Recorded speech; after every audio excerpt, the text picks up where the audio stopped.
Béni soit Dieu le Père de notre Seigneur Jésus-Christ, qui nous a bénis de toute la bénédiction céleste en Jésus-Christ. Bien-aimés sœurs et frères en Christ, que la grâce et la paix de Dieu soient avec chacun de vous. Nous rendons gloire et honneur à notre Dieu pour ce privilège qu'il nous accorde d'être avec vous, et cela depuis hier soir. Nous sommes avec vous pour partager la nourriture, la manne spirituelle avec vous. Qu'on est bien dans cette grande famille, la belle famille de Dieu. Je tiens à remercier Dieu au prime abord et aussi remercier l'ange principal de cette église, notre frère Jean-Claude, pour son invitation. Nous prions. Notre Dieu, notre Père, nous voulons te bénir, nous voulons te rendre gloire et honneur pour ce que tu es, pour tes merveilles, cher Seigneur, que tu ne cesses d'accomplir, de réaliser dans notre vie. Seigneur, notre existence, le fait d'être en toi, Seigneur, quel grand miracle, quelle grande grâce. Seigneur, ce moment, nous allons devoir t'écouter parler à nos cœurs. Seigneur, nous sommes faibles, infirmes, mais nous avons besoin de ta force, Seigneur. Nous avons besoin de ton esprit, que ton esprit nous parle, que ton esprit nous enseigne, Seigneur. C'est la prière de ton serviteur dans le nom de Jésus-Christ. Amen.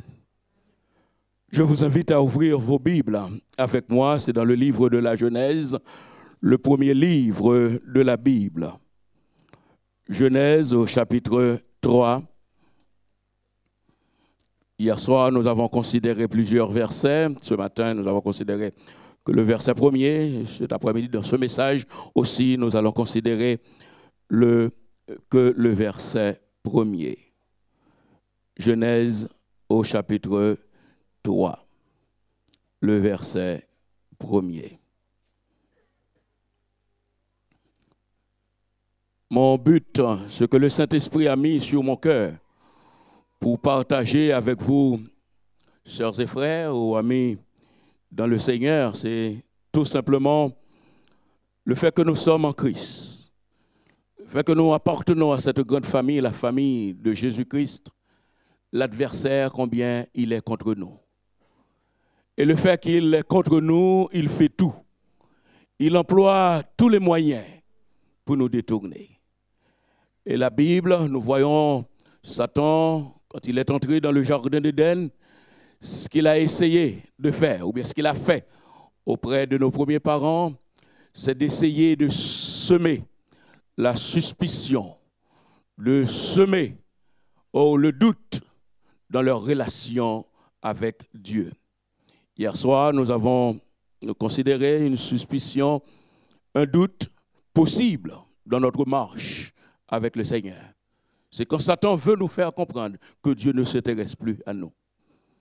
Et ce matin, nous avons essayé de vous faire comprendre que de fois l'ennemi essaye de nous insinuer ce mensonge. Dieu ne nous écoute plus. Et dans ce message, je vais essayer de voir avec vous par le Saint-Esprit, oui, que Dieu nous voit. Dieu te voit, mon frère. Dieu te voit, ma sœur. Dieu nous voit. N'écoutez pas la voix de l'adversaire qui cherche que de fois à nous faire comprendre que Dieu ne nous voit plus, que Dieu ne s'occupe pas de nous. Lisons ce verset, Genèse 3 au verset 1er. Le serpent était le plus rusé de tous les animaux des champs que l'Éternel Dieu avait fait. Il dit à la femme, Dieu a-t-il réellement dit? Dieu a-t-il réellement dit, vous ne mangerez pas de tous les arbres du jardin? Nous vivons, mes sœurs et mes frères, au sein d'une génération, notre génération.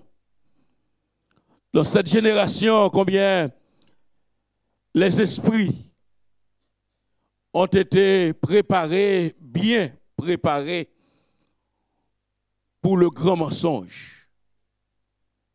Nous vivons dans une société où le mensonge a une place ô combien importante. Parfois, auprès des uns et des autres, on essaie de dire la vérité. Parfois, que de fois, nos vérités ne passent pas. Mais quand on dit le mensonge, quand on se met à mentir, les uns et les autres sont prêts à nous écouter. Béni soit l'Éternel, la Bible nous a mis en garde avec ces choses. La Bible nous a avertis, et cela bien des temps. L'apôtre Paul a écrit en 2 Thessaloniciens chapitre 2 verset 9 à 10 pour nous parler. L'apparition de cet impie se fera par la puissance de Satan avec toutes sortes de miracles, de signes et de prodiges mensongers et avec toutes les séductions de l'iniquité pour ceux qui périssent parce qu'ils n'ont pas reçu l'amour de la vérité pour être sauvés. Les hommes et les femmes de ce siècle aiment le mensonge. La Bible, qui est parole de Dieu, nous voyons que de fois, les hommes ne sont pas prêts à écouter la parole de Dieu. Il suffit de 40 minutes pour dire, oh, on est déjà fatigué, on a envie. Il faut qu'on nous laisse partir. Mais quand on est devant la télé, avec des mensonges, avec des faux semblants, 1 heure ne nous dérange pas, 2 heures ne nous dérange pas, 3 heures du matin ne nous dérange pas. Mais quand il s'agit d'écouter la vérité, la parole de Dieu, on est vite lassé. Et bien lassé, bien-aimés sœurs, bien-aimés frères. Au sein même de nos églises, les croyants sont subjugués par les faux docteurs, les faux frères. Les hommes et les femmes sincères, quand ils arrivent, les uns et les autres ont du mal à les supporter. Mais vous savez, quand les faux viennent, il suffit de quelques jours pour qu'ils réussissent, entre parenthèses, ou bien entre guillemets. Quelques semaines, quelques jours, oh oui, ils atteignent, je ne sais pas quelle position. Je veux, l'Église de Jésus-Christ, ce matin, vous mettre en garde de douter de Dieu. Vous pouvez douter de moi, il n'y a pas de problème. Vous pouvez douter des uns et des autres, mais un conseil que j'ai à vous donner dans le Seigneur, ne jamais douter de votre Dieu. Doutez de votre Dieu si quelqu'un veut vous faire comprendre que Dieu ne vous voit pas, que Dieu ne s'intéresse pas à vous. Face à cela, il faut crier anathème pour lui. Bannir ce mensonge de la part de qui que ce soit. Gardons-nous, l'Église de Jésus-Christ, à ne plus croire à la miséricorde de notre Dieu. Notre Dieu, c'est un Dieu qui fait grâce. C'est le Dieu de grâce, c'est le Dieu qui pardonne, c'est le Dieu qui pardonne, qui pardonne, qui pardonne, qui pardonne. Et que de fois, on a tendance à nous faire croire le contraire. On cherche que de fois à restreindre la toute-puissance de notre Dieu. On veut cloner notre Dieu. On veut réduire notre Dieu à un petit Dieu. Mais béni soit l'Éternel, il est un grand Dieu. Et il demeurera toujours un grand Dieu. Quoi que puissent faire les hommes, quoi que puissent faire les uns et les autres, notre Dieu est grand, il restera grand, et cela pour les siècles des siècles. Pour les siècles des siècles, l'Église de Jésus-Christ. Oh, il faut que vous et moi, nous nous mettions en garde contre les faux raisonnements. Ces faux raisonnements que Jacques nous dit dans Jacques chapitre 1er au verset 22. Mettez en pratique la parole. Et ne vous bornez pas à l'écouter en vous trompant vous-même par de faux raisonnements. Quelle mise en garde importante pour vous comme pour moi, l'Église. Oh, mes sœurs et mes frères, les faux raisonnements qui cherchent à nous faire comprendre que Dieu ne voit pas, ou bien que Dieu est occupé à autre chose, ou bien que Dieu est occupé de quelqu'un d'autre, bannissons de tels mensonges. Car Dieu te voit, Dieu me voit, et Dieu nous voit. Au préalable, pour vous dire, Dieu voit tout. Rien n'est caché pour notre Dieu. Ah oui, je peux vous tromper. Vous pouvez me tromper. Mais soyons sûrs, nous ne pouvons pas tromper Dieu. Le serviteur Job nous a dit avec la parole de Dieu pour nous faire comprendre que Dieu voit tout. C'est mon but. Dieu voit tout. Dans Job au chapitre 34 au verset 21, cet homme, oh, dans sa douleur, oh, dans sa tragédie, a pu écrire ces mots. Car Dieu voit, Job 34, verset 21, car Dieu voit la conduite de tous. Il a les regards sur les pas de chacun. Jeune homme, jeune fille, vos parents peuvent ne pas vous voir. Époux, vos épouses peuvent ne pas vous voir. Épouse, vos époux peuvent ne pas vous voir. Mais sachez une chose, Dieu vous voit. Fidèles, les pasteurs peuvent ne pas vous voir. Les diacres peuvent ne pas vous voir. Mais sachez, Dieu vous voit. Il voit, rien n'est caché pour lui.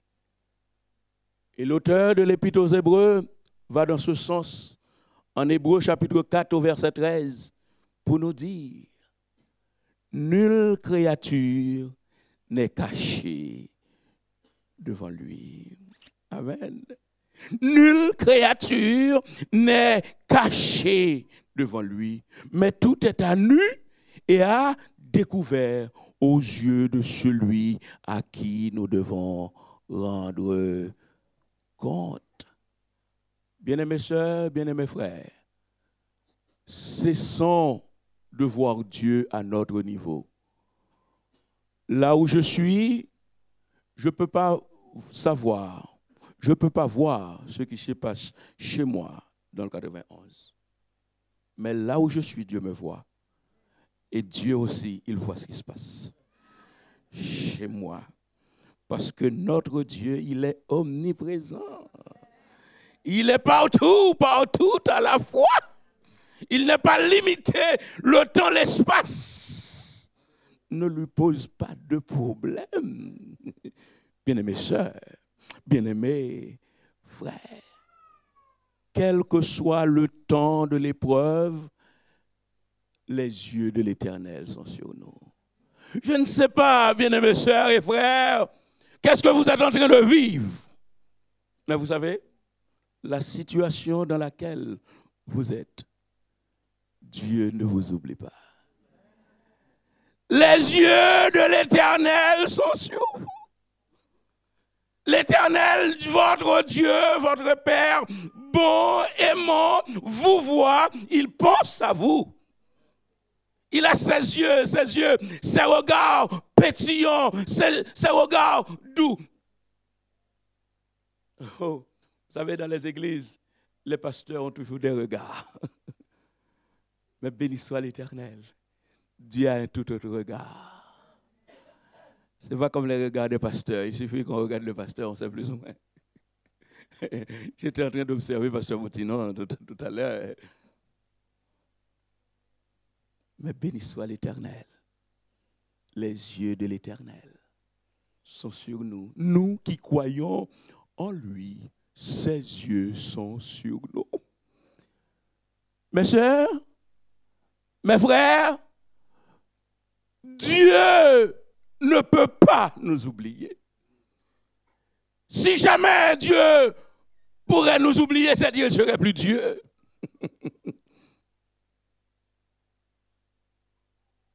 Il pense à toi. Il pense à moi. Il pense à nous. Ses yeux sont sur nous. Et béni soit l'Éternel, nous avons la Bible pour nous dire combien Dieu pense à nous. Un premier point, nous pouvons nous rappeler le peuple d'Israël était en esclavage en Égypte. Et cela, bien-aimés sœurs, bien-aimés frères, 400 années. 400 années environ.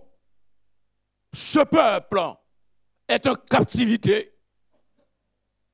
Le peuple pouvait penser que Dieu l'oubliait. Mais non, non, Dieu ne peut pas oublier son peuple. Tu es bien enfant de Dieu? Dieu ne peut pas t'oublier comme son enfant. C'est vrai, vous avez connu. C'est vrai, peut-être nous avons connu des moments difficiles, des moments noirs, des moments tristes. Mais sachez une chose. Sachez une chose. Vous êtes dans les mains de Dieu. Vous êtes sous les yeux de votre Dieu. Dieu vous voit. Dieu vous voit.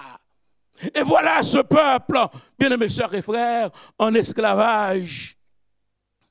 Oh, tout espoir était perdu presque pour les hommes, mais pour Dieu, ça n'a pas été le cas. Nous voyons en Exode au chapitre 3, au verset 4 jusqu'au verset 8. 400 ans d'esclavage. Et voilà, en son temps, amen. En son temps, Dieu a décidé quelque chose de particulier, quelque chose de spécial pour son peuple. Exode chapitre 3, verset 4 au verset 8. Le texte nous dit, l'Éternel vit qu'il se détournait pour voir, parlant de Moïse. Et Dieu l'appela du milieu du buisson et dit, Moïse, Moïse. Et il répondit, me voici. Oh, sœurs et frères, suivez-moi. Je ne connais pas ton nom, mon frère. Mais sache, le Seigneur connaît ton nom. Le bon berger connaît. Amen, l'Église. Voilà, l'Éternel n'a pas demandé à quiconque comment s'appelait cet homme. Mais de ce buisson, Moïse a entendu une voix. Moïse, Moïse. Joël, Joël. C'est extraordinaire ça. Hein? Oh, quelle épouvante pour cet homme Moïse. Vous savez, comment Moïse a dû quitter l'Égypte? Il avait combien de mètres, n'est-ce pas? Vous me suivez l'Église? Et voilà cet homme, dans un endroit bien reculé, entend une voix qui connaît, qui cite son nom. Oh, mais c'était tout autre. C'est le Tout-Puissant. Amen. C'est le Tout-Puissant qui l'a suivi là où il était. En disant, Moïse, Moïse. Oh, je continue. Dieu dit, n'approche pas d'ici, ôte tes souliers de tes pieds, car le lieu sur lequel tu te tiens est une terre sainte. Verset 6. Et il ajouta, je suis le Dieu de ton père, le Dieu d'Abraham, le Dieu d'Isaac et le Dieu de Jacob. Moïse se cacha le visage car il craignait de regarder Dieu. Verset 7. L'Éternel dit, j'ai vu. Amen. Amen, l'Église. J'ai vu. Amen, oui, l'Église. Dieu voit. J'ai vu la souffrance de mon peuple qui est en Égypte. J'ai entendu les cris que lui font pousser ses oppresseurs. Car je connais ses douleurs. Verset 8. Je connais ses douleurs. Je suis descendu pour le délivrer de la main des Égyptiens et pour le faire monter de ce pays dans un bon et vaste pays. Le Seigneur voit. Et non seulement, béni soit l'Éternel, non seulement il voit, il a entendu. Amen. Ce matin, j'évoquais le psaume 115. Les dieux des nations sont des idoles. Ils ont des oreilles. Ils n'entendent pas. Ils ont des yeux. Ils ne voient pas. Mais béni soit l'Éternel, notre Dieu. Lui, il voit. Béni soit l'Éternel. Lui, il entend. Quand nous sommes en défaillance, quand nous sommes en détresse, quand nous sommes dans nos douleurs, il est là pour nous. Amen. J'ai vu, j'ai entendu. Et il y a l'action. Je suis. Dans les douleurs, quand il entend, il voit, il ne reste pas insensible. Il agit. Je suis descendu. Peut-être certains vont me dire, mes serviteurs, ce qui était en train de nous dire là, c'est pour Moïse. Mais non, ce n'est pas pour que Moïse. C'est pour moi. C'est pour toi. C'est pour lui. C'est pour elle. C'est pour nous. N'étions-nous pas n'avons-nous pas été dans le monde? Quand nous étions dans le monde, est-ce qu'il ne nous a pas vus? En nous voyant, qu'est-ce qu'il a fait? Il est descendu lui-même.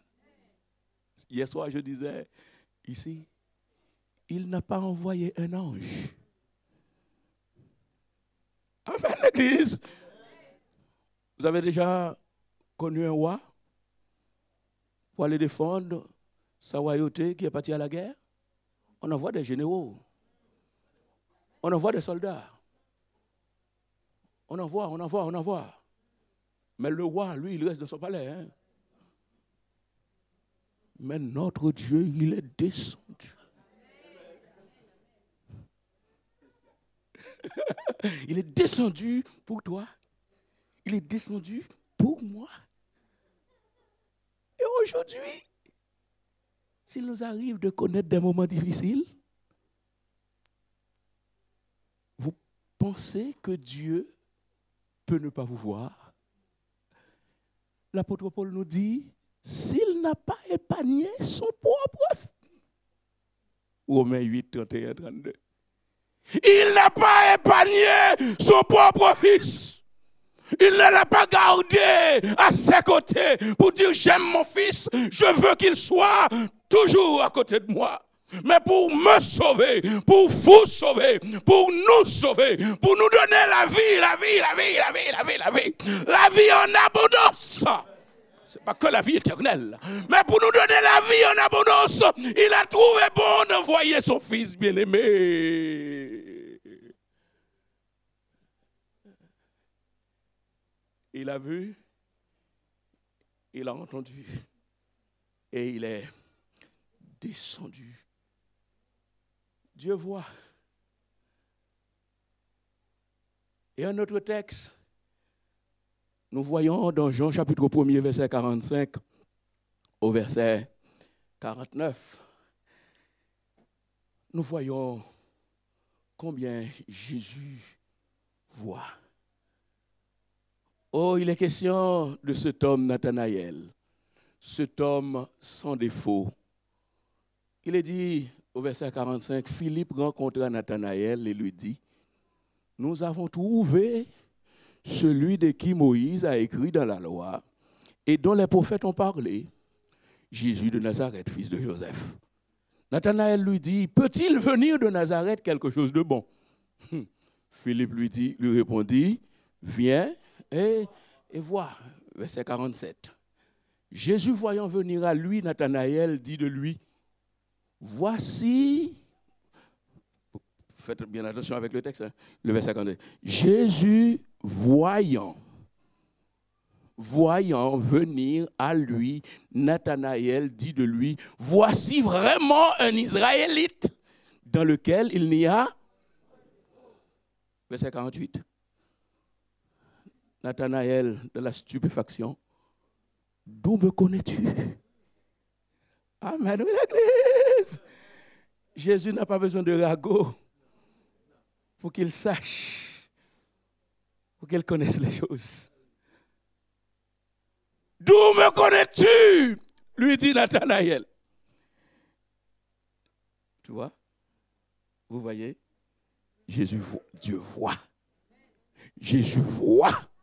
Jésus lui répondit, avant que Philippe t'appelât, quand tu étais, je t'ai. Quel regard, quelle perspicacité dans le regard de notre Dieu. Je t'ai vu. Et poursuivons, puisque le temps court. Nous voyons un autre homme. C'est pour vous dire toutes ces choses, mes bien-aimés sœurs, pour vous faire comprendre. Dans ta situation, ma soeur, mon frère, ma soeur, dans ta situation, Dieu te voit. Jésus te voit. La Bible nous dit, il est le même hier, aujourd'hui et éternellement. Chez lui, il n'y a pas d'ombre de variation. Oui, moi, je peux changer. L'homme que j'ai été à 30 ans et aujourd'hui à 50, combien d'années, je ne suis plus le même homme. Mais béni soit l'Éternel, notre Dieu, lui, il ne change pas. Il ne change pas. Il ne peut changer. Et voilà, pour Zachée, nous voyons encore comment notre Jésus, notre Dieu voit.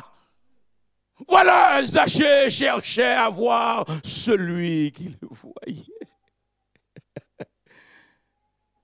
Zachée, cet homme, oh combien méprisé, oh par sa profession.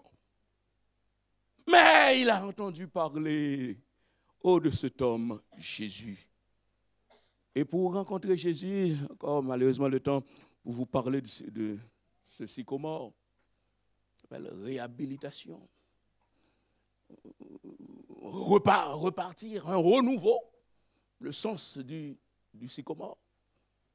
Et voilà, Zachée avait un désir, un vif désir, alors que les uns et les autres le rejetaient. Il a dit, cette fois-ci, je dois tenter ma chance. Je dois voir. Vous êtes avec moi, l'église? Je dois voir, suivez-moi. Mais la chose la plus importante, c'est que Zachée, voulait voir Jésus sans penser que Jésus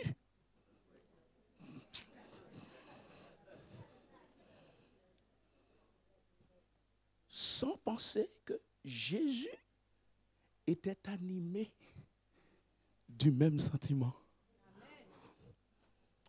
C'est pourquoi notre Dieu, c'est un Dieu d'amour. Vous savez, l'amour, il y a du répondant dans l'amour. Il y a du ping-pong. Vous êtes avec moi? Ma femme est là, je l'aime, mais elle m'aime aussi. Vous voyez les choses. Et Dieu, la Trinité, c'est cela. Hein? Dieu, Père, Fils et Saint-Esprit, c'est cela. Hein? C'est un ping-pong. Zachée cherche à voir Jésus. Mais Jésus avait aussi le même désir. Tu vois, jeune fille, toi qui aimes un garçon et le garçon ne t'aime pas. Tu te vois, jeune garçon qui aime une fille et là. Quelle déception. Mais béni soit l'Éternel, Zachée avait le désir pour Jésus, mais Jésus aussi avait un désir. Amen l'Église. Désir partagé. Et voilà Jésus. Personne n'imaginait cela. Et Jésus a dit, Zachée,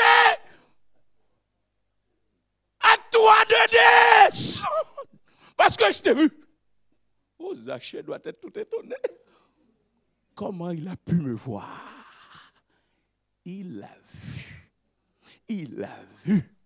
Sœurs et frères, Zachée était bien répréhensible, si vous voulez. Mais Dieu voulait le voir. Tu vois, ce soir, je veux te dire, ma sœur, mon frère, Dieu veut te voir. Les yeux de Dieu sont sur toi. Des yeux d'amour. Des yeux d'amour, des yeux de miséricorde. Oh! Ce n'est pas les yeux méchants. Les regards, ce ne sont pas des regards dédaigneux, mais des regards d'amour. C'est ce qu'il a pour toi. C'est ce qu'il a pour moi, bien-aimés sœurs, bien-aimés frères. Vous savez, Jésus voit d'une toute autre manière. Vous vous rappelez de Anne qui avait un souci, qui avait un problème. Elle ne pouvait pas avoir d'enfant. La pauvre femme, elle est allée dans le temple pour prier, pour lamenter, pour demander un enfant. Et voilà, le sacrificateur, le prêtre était là. Le prêtre n'a pas pu comprendre sa situation. Au contraire, le prêtre l'accusait d'une ivresse.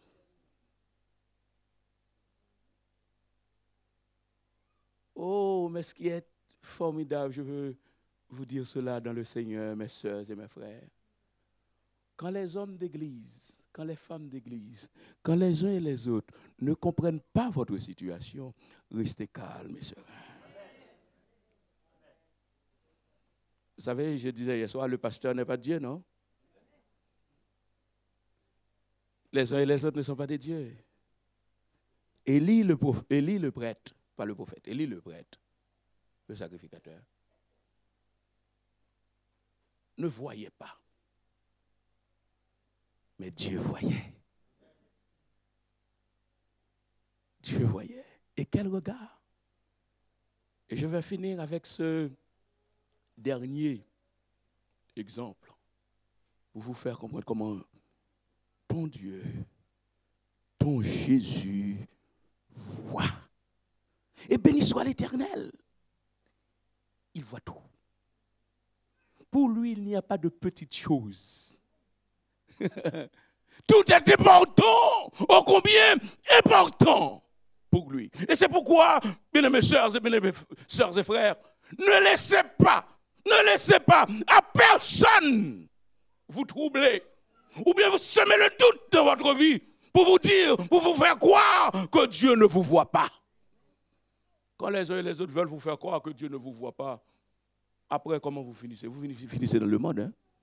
Vous n'avez plus envie de venir à l'église, vous n'avez plus envie de prier, puisque Dieu ne vous voit pas. Non, Dieu vous voit. Dieu nous voit.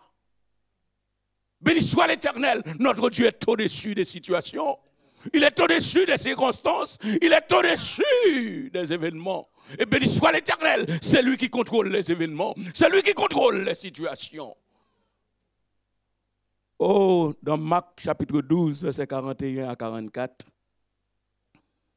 cette vérité.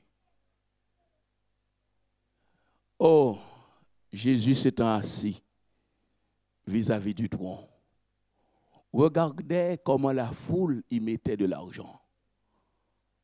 Plusieurs riches mettaient beaucoup. Il vint aussi une pauvre veuve. Une pauvre veuve. Elle y mit 2 petites pièces, faisant un quart de sou. Verset 43. Alors, Jésus, ayant appelé ses disciples, leur dit, je vous le dis, en vérité, cette pauvre veuve a donné plus qu'aucun de ceux qui ont mis dans le trône. Car tous ont mis de leur superflu, mais elle a mis de son nécessaire, tout ce qu'elle possédait, tout ce qu'elle avait pour. Regarde ce que Jésus a vu.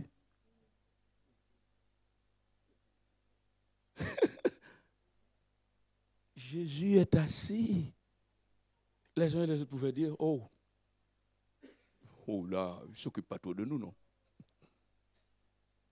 Mais Jésus a vu ce que cette pauvre femme, son obole, Jésus a apprécié. Et tandis qu'il y avait les grands qui avaient beaucoup d'argent, Jésus a aussi vu, hein? Mais Jésus avait un regard particulier pour cette pauvre femme. Et vous savez, ce que j'ai compris qui était caché derrière l'offrande de cette femme, il y avait l'amour. Dans 1 Corinthiens au chapitre 13, 1 Corinthiens 13 nous dit, bien-aimés sœurs, 1 Corinthiens 13, verset 3, et quand je distribuerai tous mes biens pour la nourriture des pauvres, quand je livrerai mon corps pour être brûlé, si je n'ai pas l'amour, si je n'ai pas la charité, cela ne me sert de. Cette pauvre femme, elle avait un secret en elle. C'était l'amour. Dieu a vu son amour. Dieu a vu sa motivation.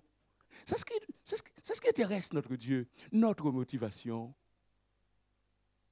Qu'est-ce qui est derrière nous quand nous agissons? Quand nous faisons, quand nous sommes dans l'action, qu'est-ce qui est derrière nous? Ce n'est pas notre intérêt? Ce n'est pas notre business? Est-ce que c'est Dieu?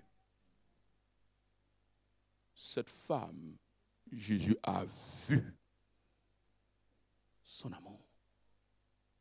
Dieu voit ton amour. Et j'aimerais l'Église de Jésus-Christ.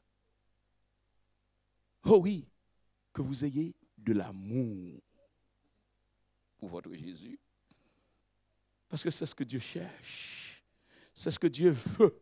C'est ce que Dieu désire. De l'amour, de l'amour, de l'amour.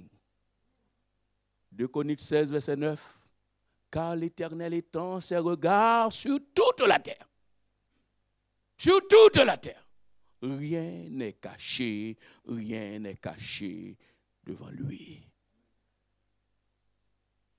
Ne voulons-nous pas cet après-midi dire à notre Dieu, Dieu fort et grand, tu vois toute ma vie. Tu m'as connu, sondé des cieux. Où puis-je fuir ta science infinie? Éternel roi, tu me suis en tout lieu. Oh, que nous puissions demander cette grâce à notre Dieu de vivre dans son amour. Oh, de savoir une chose, bien-aimés sœurs, bien-aimés frères, que Dieu nous voit. Que notre vie, oui, notre vie est entre ses mains. Que tout, oui, tout est devant lui. Pointant de réflexion dans votre vie, nous allons entonner ce chant, je ne sais pas, c'est Dieu fort et grand. Elle ne l'a pas. Ah, ça va être difficile alors. Ça va être difficile. Bon, je vais peut-être vous lire les paroles. Dieu fort et grand, tu vois toute ma vie. Tu m'as connu, tu m'as sondé des cieux. Où puis-je fuir ta science infinie? Éternel roi, tu me suis en tout lieu. Soit que je marche, ou bien que je m'arrête. Voici, Seigneur, tu te tiens près de moi. Et pour parler quand ma langue s'apprête, tout mon dessein est déjà devant toi. Connaître, oh Dieu, ton amour, ta puissance. Sur mon sentier, voir briller ta splendeur. Puisqu'il voit tout, il sait tout. Fondé sur toi. Amen, l'Église. Fondé sur toi, toute mon espérance sont les seuls biens que désire mon cœur.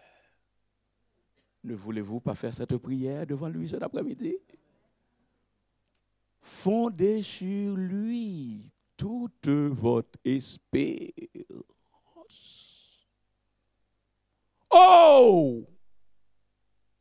Avec les maris, on peut connaître des déceptions. Avec les épouses, on peut connaître des déceptions. Avec les parents, on peut connaître des déceptions. Avec les uns comme pour les autres, on peut connaître des déceptions. Mais avec une seule personne, on ne connaîtra jamais de déception. C'est avec le Seigneur. Ne voulez-vous pas plus que jamais fonder votre espérance sur lui? Je vous invite, pour ceux qui veulent, à se mettre debout. Nous allons, oh oui, faire cette prière. Oh, pour un nouveau démarrage, pour un nouveau départ, en se fondant sur Christ, ce Christ qui voit tout. Oh, mes chers jeunes, vous qui êtes là, j'aimerais vous dire, oh oui, si jamais vous appuyez sur vos parents, c'est le moment de ne plus appuyer sur les parents. C'est vrai, les parents sont là, ils sont importants. Ils méritent le respect. Mais sachez quelque chose, un jour ou l'autre, papa, maman sont appelés à partir. Et puisque papa, maman sont appelés à partir, il faut Jésus. Puisqu'il n'y a que Jésus qui est éternel. Quand papa, quand maman ne seront plus, béni soit l'Éternel, Jésus sera là. Et c'est pourquoi il faut se saisir de la personne de Jésus-Christ. Saisir de la personne. Saisir de la personne de Jésus-Christ. C'est quand on est fondé. Notre Dieu, notre Père, nous voici devant toi. Seigneur, tu vois tout. Tu sais tout. Tu vois chaque personne, Seigneur, chaque personne ici présente. Combien d'entre elles, Seigneur, qui pensaient, oh, il n'y avait personne qui les voyait. Mais Seigneur, cette parole, tu les as envoyées pour elles. Et Seigneur, puisque c'est toi qui as envoyé cette parole pour elles, nous te demandons, Seigneur, qu'un travail en profondeur puisse se faire dans les cœurs de tout un chacun. Et Seigneur, s'il y a ceux qui marchaient avec toi, et Seigneur, oh, d'une manière instable, je te demande la grâce, Seigneur. Oh, à partir d'aujourd'hui, qu'il soit fondé sur toi, Seigneur. Que tu sois la base, Seigneur, de chaque vie, cher Seigneur. Car combien, quand tu es présent dans une vie, cher Seigneur, oh mon Dieu, tu fais les choses tout autrement. Seigneur, tu agis, Seigneur. Tu voyais le peuple d'Israël. Tu as vu, oh mon Seigneur et mon Dieu, cette pauvre femme. Seigneur, tu as vu Zachée. Et je sais, Seigneur, ce soir tu vois, cet après-midi, tu vois, Seigneur. Tu vois, Seigneur. Il y a certaines qui sont dans cette salle, Seigneur, mon Dieu. Oh, ils ne sont pas là pour le plaisir. Mais Seigneur, ils sont en train de chercher quelque chose. Et ce qu'ils cherchent, c'est toi, Seigneur. Oh mon Dieu, rentre comme tu es entré, oh comme tu es allé, oh Seigneur mon Dieu, chez Zachée. Je te demande, cher Seigneur, d'accompagner tout un chacun, cher Seigneur, pour qu'il puisse vivre pour toi, rien que pour toi, et cela pour les temps et pour l'éternité. Amen, amen, amen, amen. Soyez bénis de la part du Seigneur. Merci beaucoup. Je cède le micro à Joël.